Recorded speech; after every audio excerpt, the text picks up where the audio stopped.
Welcome to 2014 Birthday Edition X Tyler Arruda Q&A.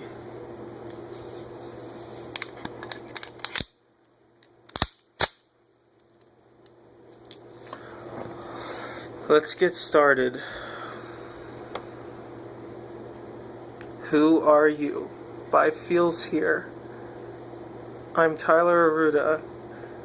Who are you? Feels Here. I don't know who you are. Alessandro Di Perna.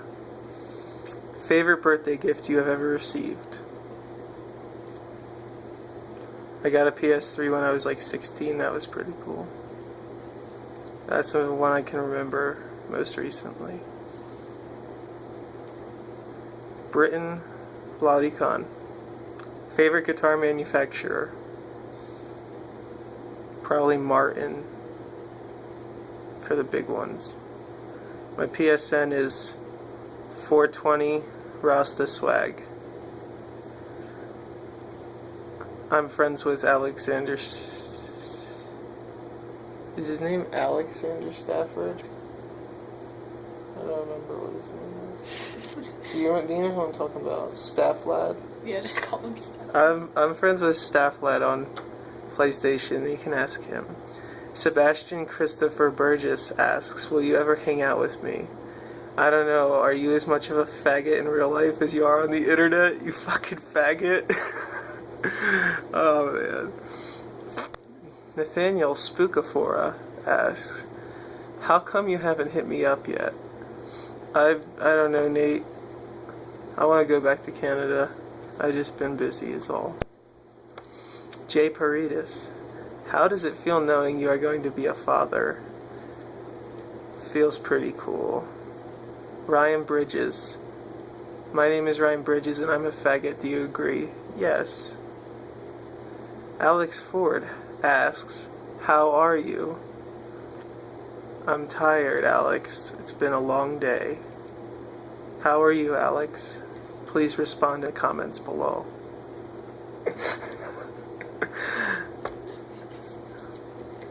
Alright, Jillian asks, is everything well? Are you subpar? Am I subpar? Everything is, it's alright, I guess, and I guess I'm par for the course. How do I pronounce your last name? Jillian Baggial. Baggial. That's how I pronounce that shit. Baggial. Like Manny Pacquiao. Daniel Murphy asks, what fictional character do you most want to fuck? It's a good thing I watched Frozen before I did this Q&A.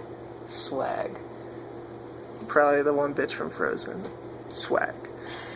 Daniel Murphy also asks, if you got a sex change, would you be a huge tits kind of girl or what? Yes, I would, Daniel. Yes, I would. I'd have huge, gigantic, enormous milk titties, and I'd let everybody touch them. Daniel Murphy asks again, I appreciate all the questions, Daniel. What is so bad about living in Matrix or any dream world? Is the badness sufficient to convince someone rational yet selfish, such as Cypher, not to return? What the fuck?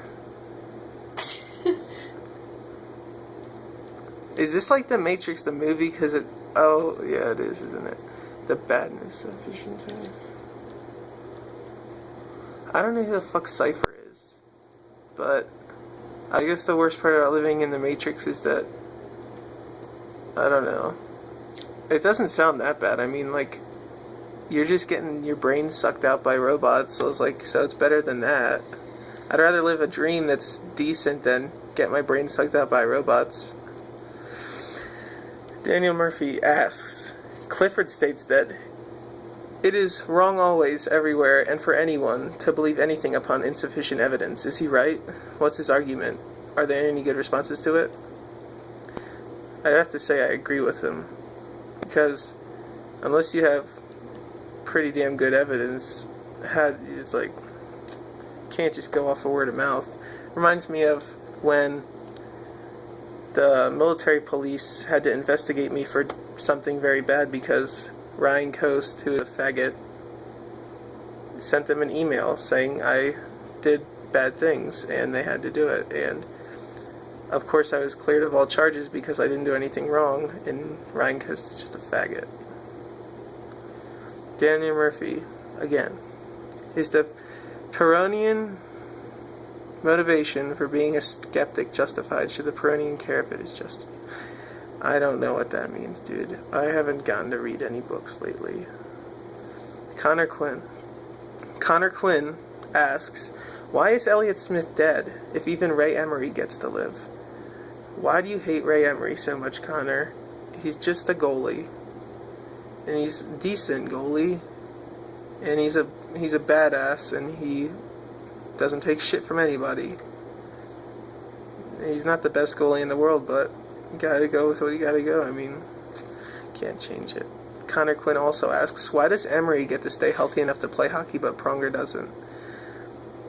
You see, the reason behind this, Connor, is because the world is cruel, and, well, I don't want either of them to be hurt, but Chris Pronger got hurt because he got fucked up by a dude just as big as he was. And that just added to all the shit he's taken because he plays hard. And that's why he'll never play again, because he's fucked up. Ray Emery is a goalie, and goalies really don't get fucked up that much. Plus he kicks everybody else's ass, so they can't fuck him up anyway. Connor Quinn asks, why can't Timonen play until he's 80 if Emery gets to play at 31? Because the only person capable of playing to 80 is Jaromir Jagr. That's why. Connor Quinn, again. Our current score against the Sabres is the same as the Columbus Islanders score. Columbus has our goalie, and we'll have the same amount of wins after this game ends. Are we twins? And if so, why don't we switch goalies? Nobody will notice. Because Bobrovsky got traded because he was a backup. He wasn't going to get a chance to shine here because they had Brizgalov signed like a retarded-ass 9-year, $51 million contract. He wasn't ever going to get a chance. That's why. And everybody would notice. And Steve Mason's pretty cool, even though he looks like a nerd. Connor Quinn asks, why do we not accidentally forget to bring Emery on the road? Because you have to have 2 goalies dressed at every game. And if it's not Ray Emery, it's going to be some dude who works for the away team in like the dressing room, and he'll probably lose us on purpose if he ever actually has to play. Juan Tetacos asks, are these garms wavy or clapped? I don't know, they look kind of wavy to me. What's clapped mean? I don't know. Anyway, I don't know.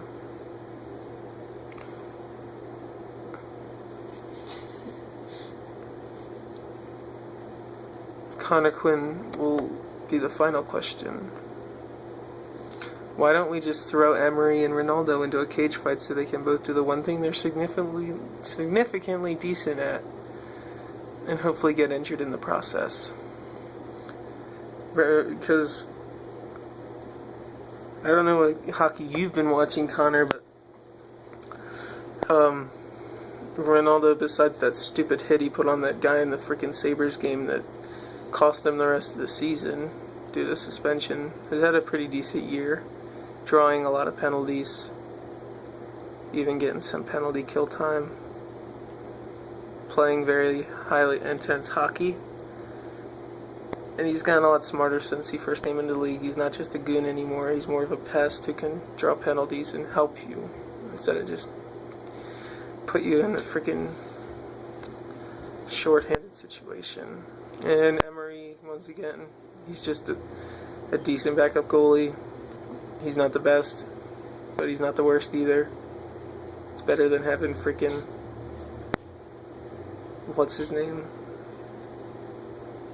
I don't know. You can't change it. You have to accept it. I'm really tired. I'm going to go to sleep after I upload this. Okay. Goodbye.